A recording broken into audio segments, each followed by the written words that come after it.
अगली खबर गोरखपुर से है। गोरखपुर में एनईईटी के छात्र की हत्या हो गई। पशु तस्करों ने छात्र को गोली मारी। छात्र के शव को घर से 4 किलोमीटर दूर फेंका। हत्या के बाद सड़क पर उतरे लोग। मौके पर बड़ी संख्या में पुलिस बल भी तैनात किया गया। सीएम योगी ने मामले का संज्ञान लिया। मौके पर पहुंचे पुलिस के आला अधिकारी बाद में, और अंतिम संस्कार के लिए अब परिवार तैयार हो गया। एनईईटी का छात्र जिसको गोली मारी गई है, तस्वीर में बाईं तरफ आपको दिखाई दे रहा है। आसपास लोगों में भयानक आक्रोश था, लोग सड़कों पर आ गए थे।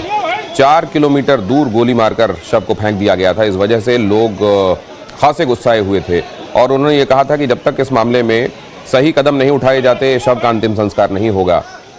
राज्य के मुख्यमंत्री ने इस पर व्यक्तिगत रूप से लोगों को निर्देश दिए, अधिकारियों को निर्देश दिए। जब पुलिस बल वहां पहुंचा, उसके बाद अंतिम संस्कार करने के लिए परिजन तैयार हुए। ये जो मृतक है उसका नाम दीपक है। एनईईटी का छात्र दीपक। उसके साथ हुआ क्या? मंगलवार तड़के करीब 2:30 बजे की यह घटना है। पशु तस्कर 3 गाड़ियों से गांव में पहुंचे और उन्होंने मवेशियों को खूंटे से खोलना शुरू किया। तस्करों ने देखा कि गांव वालों ने शोर मचा दिया है। दीपक भी शोर मचाते हुए पीछे पीछे दौड़ने लगा। बदमाशों ने दीपक को गाड़ी में खींच लिया। करीब 1 घंटे तक बदमाश उसे गाड़ी में घुमाते रहे और फिर 19 साल के दीपक की गोली मारकर हत्या कर दी। पशु तस्करों ने दीपक के मुंह में गोली मारी। तकरीबन 1 घंटे बाद दीपक की लाश मिली। तस्करों ने घर से 4 किलोमीटर दूर गोली मारकर दीपक के शव को फेंका था। घटना हुई है, इसको लेकर क्या अभी तक आपको जानकारी मिली? परिवार के लोगों से आपने मुलाकात की है? नहीं, देखिए, एक दुखद घटना है और इसमें पुलिस द्वारा कठोर कार्रवाई की जा रही है। लगातार टीम्स काफी मूव कर रही हैं और जल्दी से जल्दी हम दोषियों के खिलाफ कठोर कार्रवाई कर लेंगे। इसके अलावा परिवार की जो भी अपनी डिमांड्स थी उनसे बात भी की गई है। उन्हें बताया गया है कि जो भी अनुमन्य धनराशि और सहायता धनराशि उनको मिलेगी। इसके अलावा जितनी भी स्थानीय स्तर पे हम परिवार की मदद कर सकते हैं वो हमारी बात हुई है।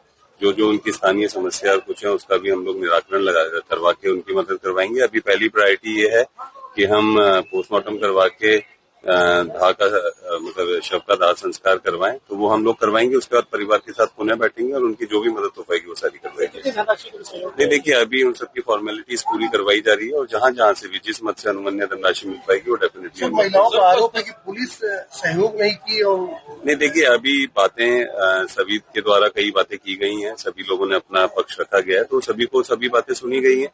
और एक बार पहली प्रायोरिटी ये है कि कम से कम जो दोषी लोग हैं उनको हम पकड़े, पूरी एनर्जी हमारी उसमें रहे। उसके अलावा फिर बाद में जहां पे भी जिस चीज की और जो लोगों ने बातें कही हैं उस पर भी गहनता से विचार करते हुए आगे की कार्रवाई की जाएगी।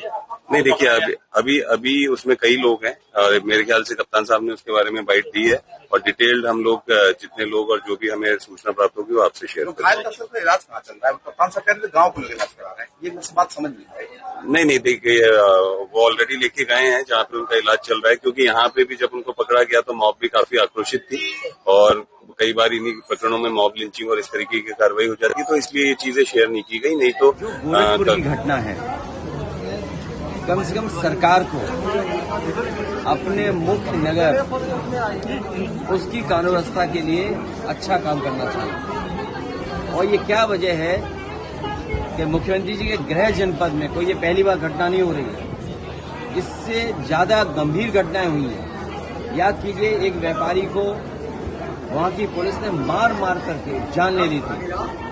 और अगर हम सूची उठाकर के देखें, केवल गोरखपुर और गोरखपुर के आसपास के बड़े पैमाने पर अन्याय भी हो रहा है। बड़ी घटनाएं वो मिल जाएंगी जहां पर कानून व्यवस्था पर सवाल खड़ा होता है। बगल का जिला है कुशीनगर, वहां पर पुलिस के लोगों ने एक समाजवादी नेता था, उस पर फर्जी नकली नोटों का आरोप लगाया। हाई कोर्ट ने राहत दी। आखिर पुलिस क्या कर रही है? और ये जो घटना है, ये घटना में वो क्या ले जा रहे थे, किस बात के लिए वहां पर इस तरह की घटना हुई? सुनने में आया है कि जानवर लिए जा रहे थे कुछ लोग और आम जनता सड़कों पर है। सरकार को मदद करनी चाहिए, सरकार को न्याय देना चाहिए और मुख्यमंत्री जी को पॉलिटिकल डिसीजन नहीं लेना चाहिए। याद कीजिए, जब माता प्रसाद पांडे जी गए थे वहां के दुकानदार, वहां के व्यापारियों की मदद के लिए, तो भारतीय जनता पार्टी ने अपने नेताओं को बुलडोजर पे भेजा था।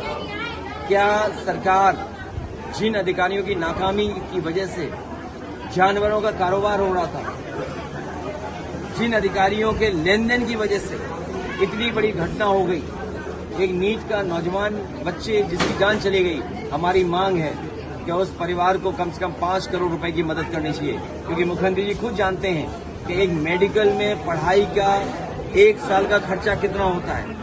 और मान लीजिए वो बच्चा डॉक्टर बन गया होता तो जीवन भर सेवा करता, अपने परिवार को आर्थिक और सामाजिक रूप में सम्मान दिलाता। सर, परिवार ने कल